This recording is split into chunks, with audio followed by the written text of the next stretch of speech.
But take a look at the war happening right now in Ukraine. It would have never happened if I were president, to start off with. I know Zelensky very well, and I know Putin very well. I have a good relationship, and they respect your president, okay? They respect him. Ukraine stands as an independent and free country. If Donald Trump were president, Putin would be sitting in Kyiv right now. And understand what that would mean. Between the two fires are the two hostile camps of the most popular political race in the world. Republicans versus Democrats, Donald John Trump versus Kamala Harris. I love this country, as do many other people. Now there is an attempt to divide this country. We are in a civil war. The number of people who are and will continue to be actively involved in our campaign is one of the largest I have ever seen in our party. The race for the post of American president is closely watched not only in the United States, but also in other countries of the world. Ukraine is on the agenda. Will the support change with the arrival of another candidate? Israel is considering whether support decisions will be as collegial. Russia, like other authoritarian regimes, hopes that the world's stronghold of democracy will cease to support the regions that the aggressor countries want to seize for themselves. Former US President Donald Trump urged Ukraine to surrender to Russia. He said that even the worst deal between Ukraine and Russia would be better. We will welcome any initiatives that will lead to a settlement, eliminating the root causes of the crisis, Russian Foreign Minister Sergei Lavrov said, commenting on Donald Trump's words about his readiness to resolve the conflict in Ukraine. What's next around the corner? How fierce is the fight? And most importantly, will the fate of the hot regions where the war broke out be decided? Republican presidential candidate Donald Trump has a slight advantage over his Democratic opponent Kamala Harris among voters who vote early in the so-called shaky states. Who will lead the world's largest democracy? And will it help Ukraine in the fight against evil? Disturbing questions. Questions that lack answers. Make America, what? Again. Make America Great Again is the slogan of Donald Trump's campaign. Not new to the US. In 1980, it was already used by Ronald Reagan, who later became the 40th president. The 42nd leader of the country, Bill Clinton, and his wife Hillary, who was a candidate for the highest post, but never became president, called for making America great. However, only Donald Trump registered the slogan as a trademark in 2012. Now he figuratively owns the exclamation, "Make America Great Again," which is often seen on caps. But in reality, a number of real estate objects, including the famous Trump Tower worth almost $300 million, companies, including, in particular, the organizers of the Miss Universe contest and huge fortunes that allegedly came from other countries. Trump's business received nearly $8 million from foreign governments, House Democrats. According to Forbes, Trump's biggest income as of 2021 came from clubs and golf courses, which earned him an estimated $940 million over 4 years. The golf resort in Palm Beach brought in about $90 million. A golf club in New Jersey brought in plus or minus $60 million. Donald Trump is associated with talk of a God protecting America, guns hidden in American homes, and a radical sentiment towards migrants. And also offensive statements. But more on that later. He came to power with a policy of post-truth, mundane statements that everyone understands, shelves of discussion with competitors, the word loser and high self-esteem. I would give myself an A+. I'm a very stable genius. The Space Force, space. The 2016 campaign was dirty and emotional. Businessman and reality TV star Donald Trump has been criticized for ridiculing a New York Times reporter with a congenital joint disease during a campaign rally in South Carolina, drawing contemptuous rebuke from the reporter and others who called Trump's actions despicable. Trump seems to have ridiculed Kowalski's physical condition. The reporter has arthrogryposis, which markedly limits the flexibility of the hands. Now, poor boy, you should see this guy. I don't know what I said. I don't remember, Trump said, jerking his hands in front of him. It's pretty clear. It's pretty clear you won't admit that the Russians have engaged. Donald Trump is calling for a ban on Muslims coming to the United States. He said a complete shutdown should continue until U.S. authorities understand Muslims' attitudes toward the U.S. And these are just a few examples of a number of scandalous statements made during his election campaign by the star of the film, Home Alone, and an ardent supporter of wrestling. During the 2016 presidential campaign, Trump announced that he would build a wall on the border with Mexico, change the rules according to which children of illegal immigrants born on American soil receive U.S. citizenship, and also called for the deportation of all illegal immigrants already in the country.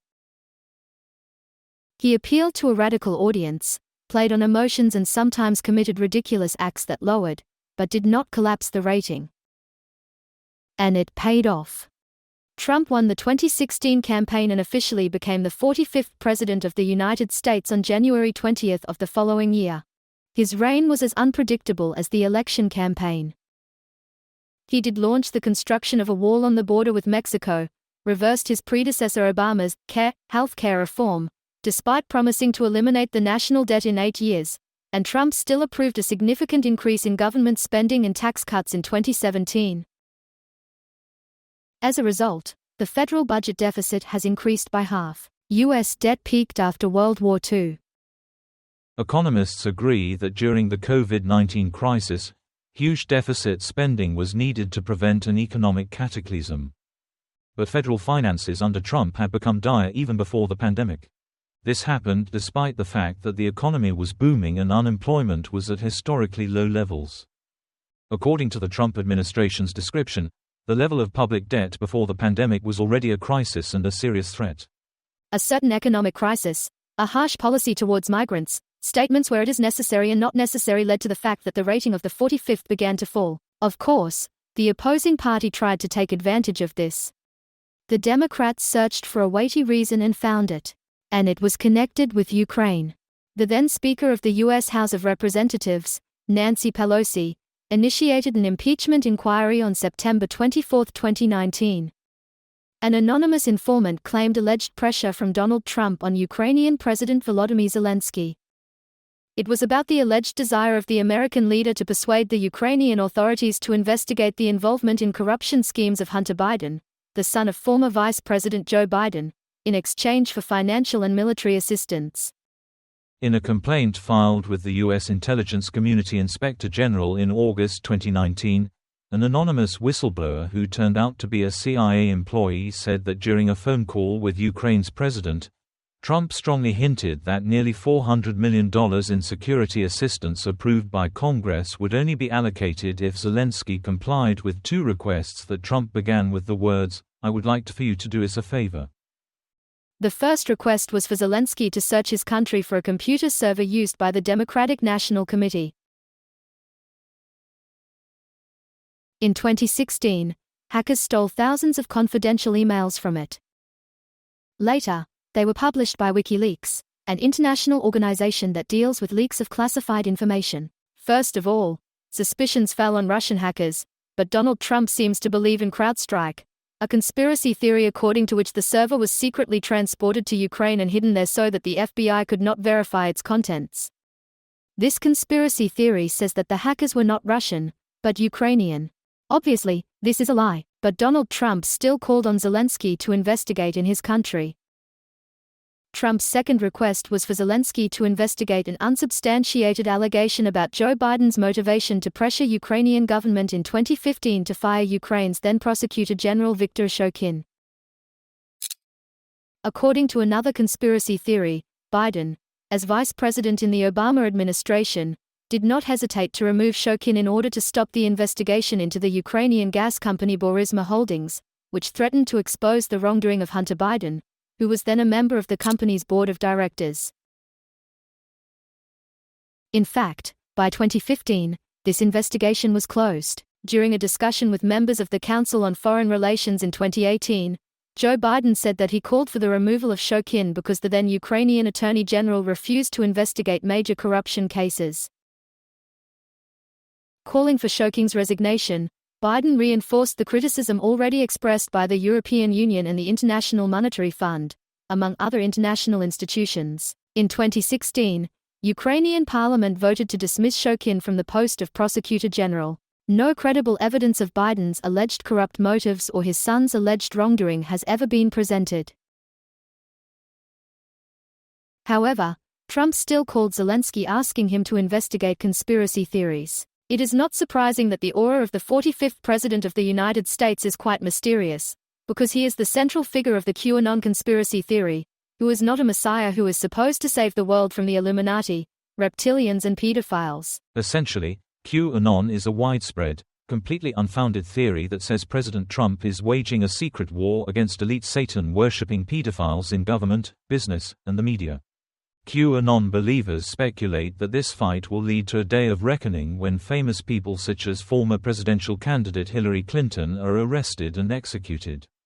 Officially, Donald Trump has not been seen with ties to QAnon, but he often spreads conspiracy theories. Accidentally or intentionally, it seems, only the Illuminati know. Nevertheless, during his presidency, Donald Trump gave the go-ahead to provide military assistance to Ukraine. For example, the United States began sending Javelin anti-tank missile systems and a large number of non-lethal weapons, drones, night vision devices, communications, various vehicles, counter-battery radars and much more. However, this assistance later became the subject of veiled blackmail in order to force the Ukrainian authorities to do what is beneficial to Mr. Trump. Impeachment was not announced. Not enough votes were collected. Later, they tried again, but the Senate acquitted the president for the second time. During Donald Trump's tenure in the highest office of the United States, he improved relations with Israel. The United States officially recognized Jerusalem as Israel's capital and moved its embassy from Tel Aviv. And on September 15, 2020, the first of the so-called Abraham Accords was signed.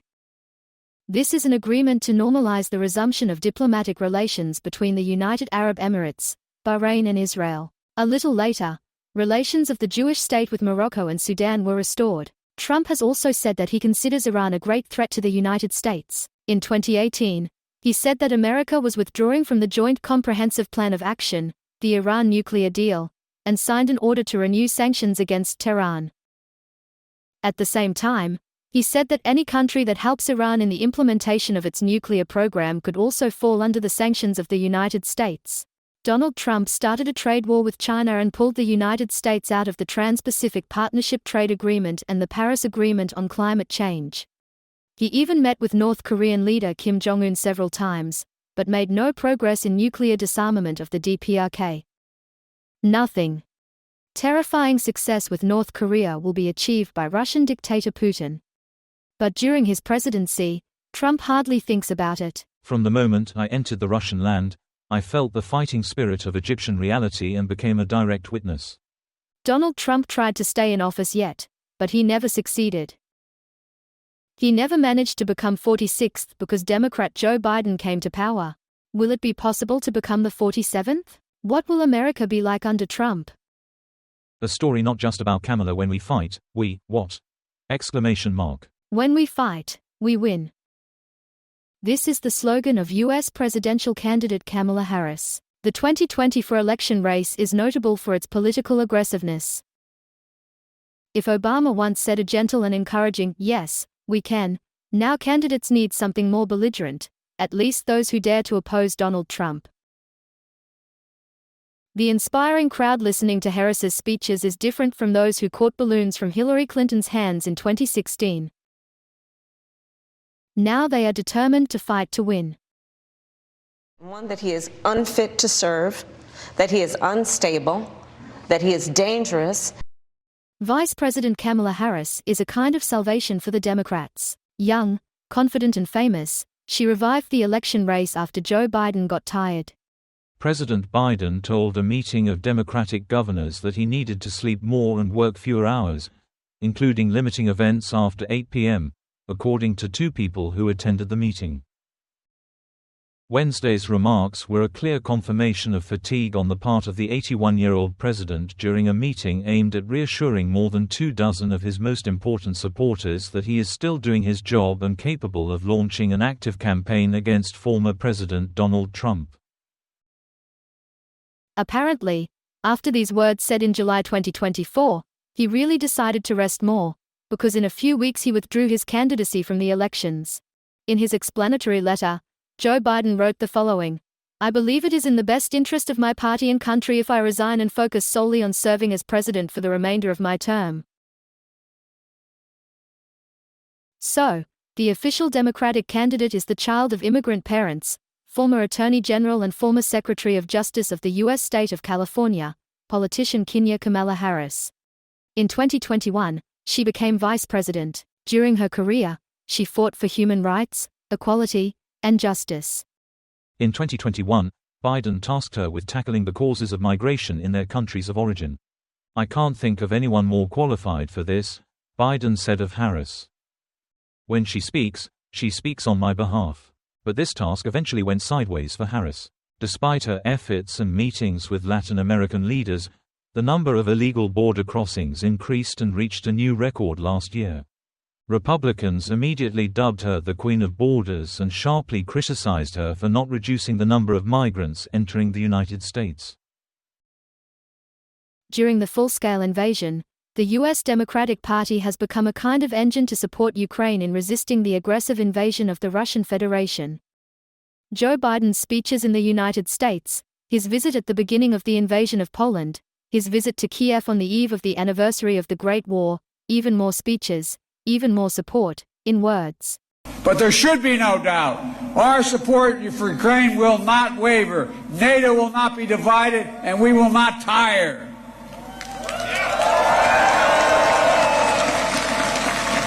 President Putin's craven lust for land and power will fail, and the Ukrainian people's love for their country will prevail. Appeased. They must be opposed.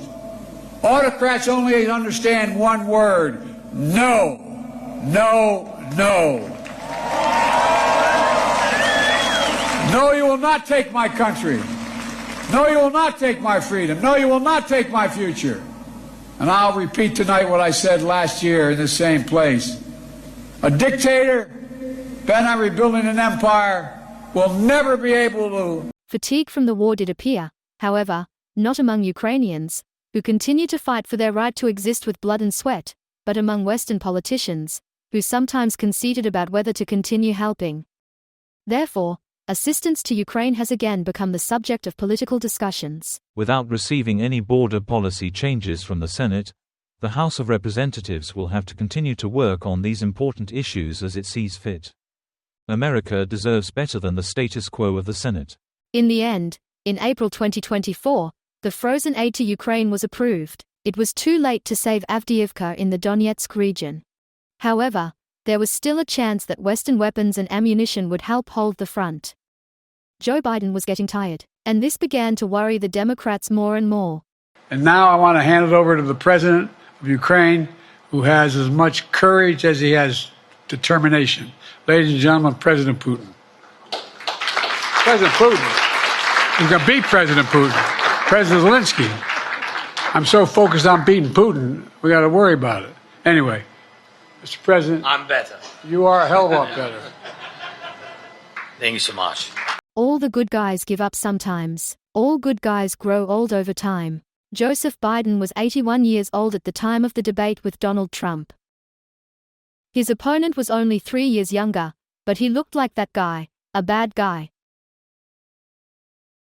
On the total initiative relative to what we can do with more border patrol and more asylum officers. President Trump?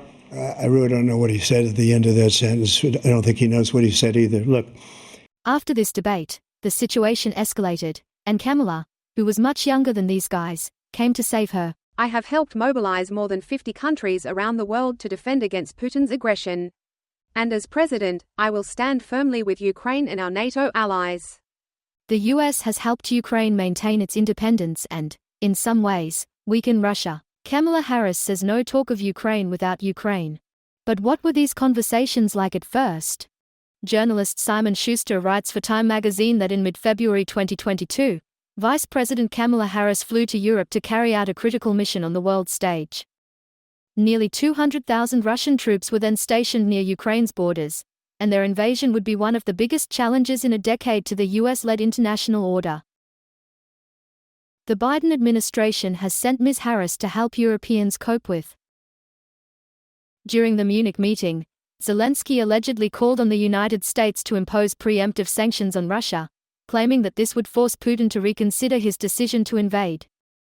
The president argued that if an attack was indeed imminent, then the United States should send Ukraine weapons, including anti-aircraft systems, fighter jets and heavy artillery, necessary to prevent Russian troops from attacking the country. Harris rejected both offers.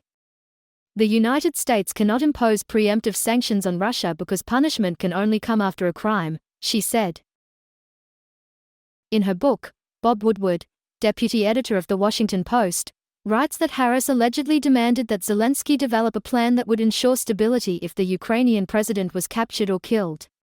All assistance at the beginning of the full-scale invasion resulted only in political slogans. The civilized world was waiting. It was waiting to see if the Russian military could capture regions and the capital from Ukraine. Or will the aggressor resistance yield results, and Kiev will resist? I want to appeal to the armed forces of Ukraine. Stand strong. You are all we have. And they stood strong. The number of allies in Ukraine has increased. All were united by the United States of America with large aid packages. From $350 million in February 2022, after the full-scale invasion, to a record almost $6 billion in January 2023, armored vehicles, air defense, permission to transfer fighter jets, financial support. Finally, the world believed in Ukraine, and the state has shown that it can use weapons efficiently and accurately. But it was still not enough. Russia threw money into the military-industrial complex like brushwood to a flame, and it flared up higher and higher. With the help of India, China and third countries, the Russian Federation has learned to circumvent sanctions or adapt to them. While the Allies are hesitant whether Ukraine can win, the Kremlin spends more than for Russian regions receive in a year on the war in Ukraine. The Russian dictator says to die for his crazy ideas. The Russians are going to certain death. Democracy works a little differently. It demands explanations from the leader, lives in public discontent, strives for political flattery. She wants to go to the podium, smile or have a discussion. It wants hesitation and decisions made by the majority. She wants the right to make a mistake and a legal basis. The civilized world supports Ukraine. De jure, the civilized world says, we don't owe you anything. What are signatures worth of? The year is 1991. Ukraine gains independence. Isn't a nation that has been oppressed by regimes for centuries worth it? Europe's largest, now sovereign country still has a considerable arsenal of weapons, including nuclear warheads. This group included 176 stationary ICBMs, 130 liquid propellant ICBMs, 6 warheads each, and 46 solid-fuel ICBMs with 10 warheads with a range of up to 11,000 kilometers. Together with 44 Tu-95 MS heavy strategic bombers, 25 units, and two 160, 19 units equipped with long-range nuclear cruise missiles and several hundred units of tactical nuclear weapons, the Ukrainian nuclear group ranks third in the world in terms of its quantitative composition and power after Russia and the United States. The threat was seen not only in Moscow, which later decided to re-seize post-Soviet territories. Delegations from Washington began to arrive in Kiev. The US said, "You can't operate these weapons." Could Ukraine? Yes. Would America and Russia agree to this? History gives the answer. 1994. The Western world insists that Ukraine must give up nuclear weapons in order to contribute to global security, in order not to pose a danger to the world. Ukraine sit down at the negotiating table, and so the Budapest Memorandum was born. Among the signatories are Ukraine, the Russian Federation, the United Kingdom, the United States of America, and later France and China joined, albeit with their own reservations. The United States, the Russian Federation, and the United Kingdom pledged to respect Ukraine's independence, sovereignty, and borders and to refrain from the threat of the use of force against the territorial integrity or political independence of Ukraine. No weapon of the signatory countries will ever be used against Ukraine. Ukraine has the right to demand immediate action from the UN Security Council to provide assistance to Ukraine if it becomes a victim of an act of aggression or the object of a threat of aggression with the use of nuclear weapons. Behind the mask of protecting the world, as it turns out, for 30 years there has been a shameful face of appeasement. Instead of a serious effort at global nuclear arms control, the real imperative seems to have been a desire on the part of US officials to persuade Russia to join the Western democratic world. The Treaty of Budapest was thus a diplomatic game, one in which weapons were transferred from a weaker state to a stronger one, with imperial claims. Mainly to assuage Russia's uncertainty about achieving parity in its nuclear stockpile vis-a-vis the United States. In April 2008, a NATO summit was held in Bucharest. At the meeting, they talked about the prospects for enlargement. Germany and France did not want to spoil relations with Russia, so Georgia and Ukraine were refused.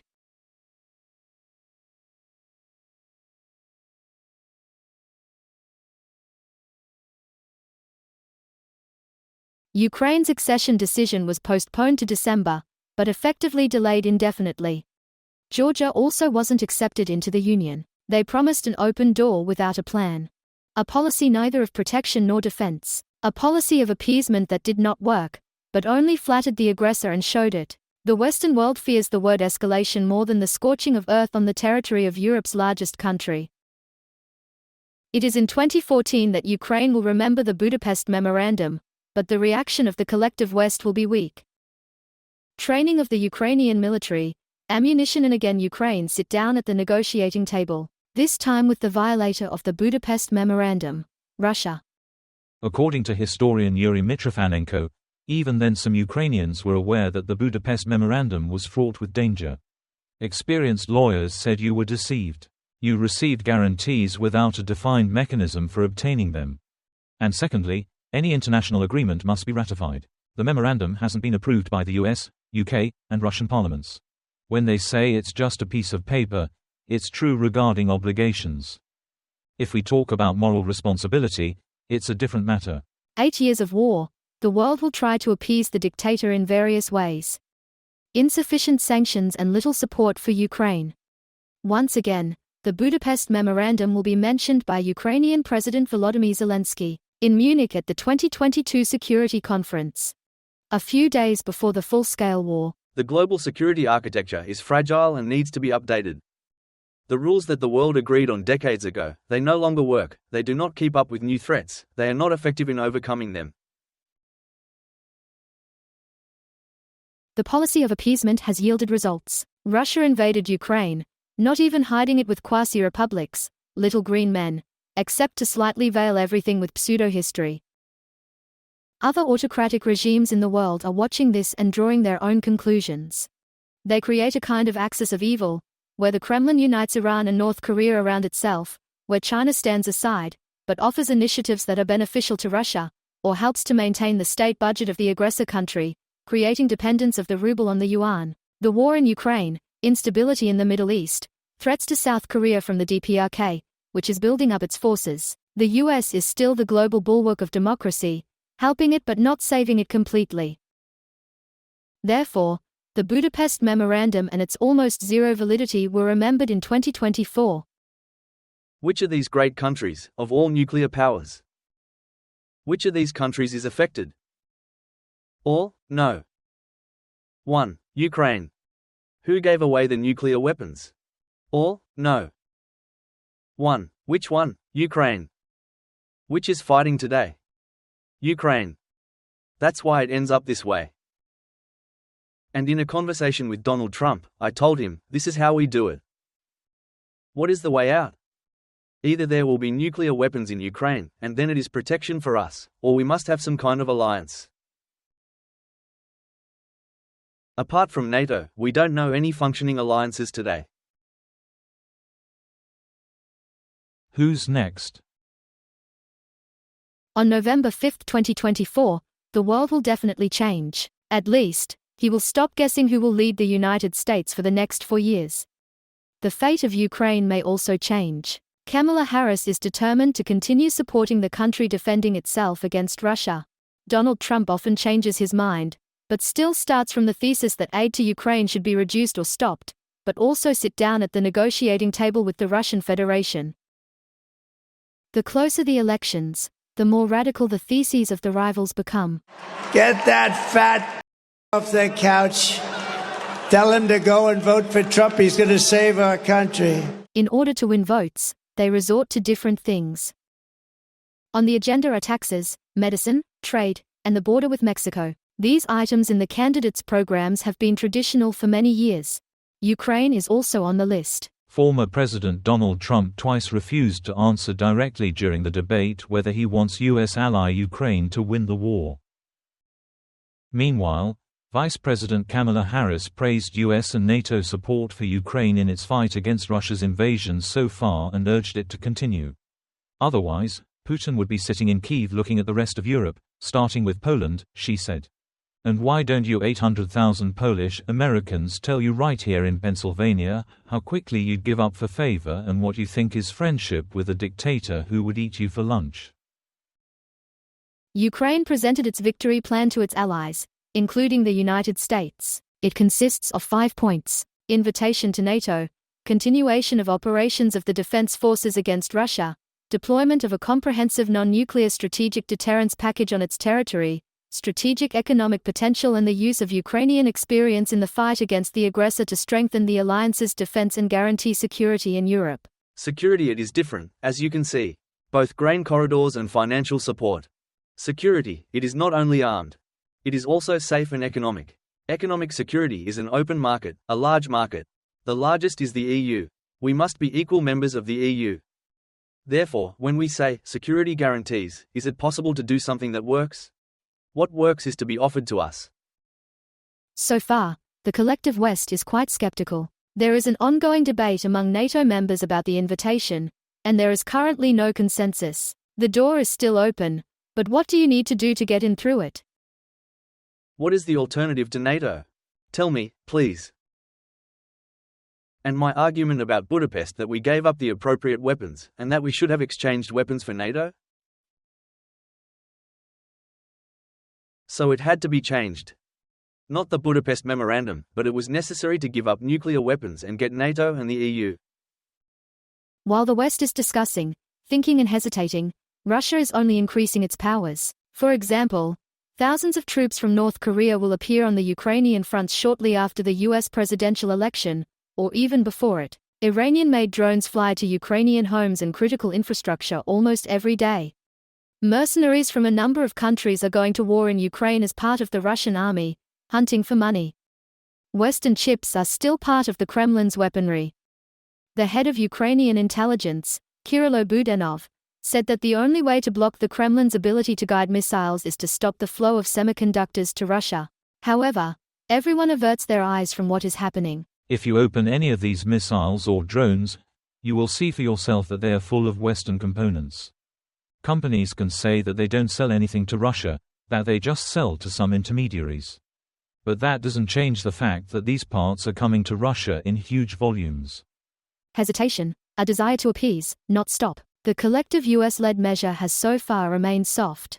It could become tough if Donald Trump comes to power, or remain soft if Kamala Harris continues Joe Biden's policies. The experience of the Cold War may have shown NATO countries that the constant avoidance of threats leads to a shaky, questionable, but nevertheless peace. And the 21st century has become more unstable than the left-wing dreamers who planned to change the world for the better expected. After November 5, 2024, one countdown to the US presidential election will end, but the next one may begin.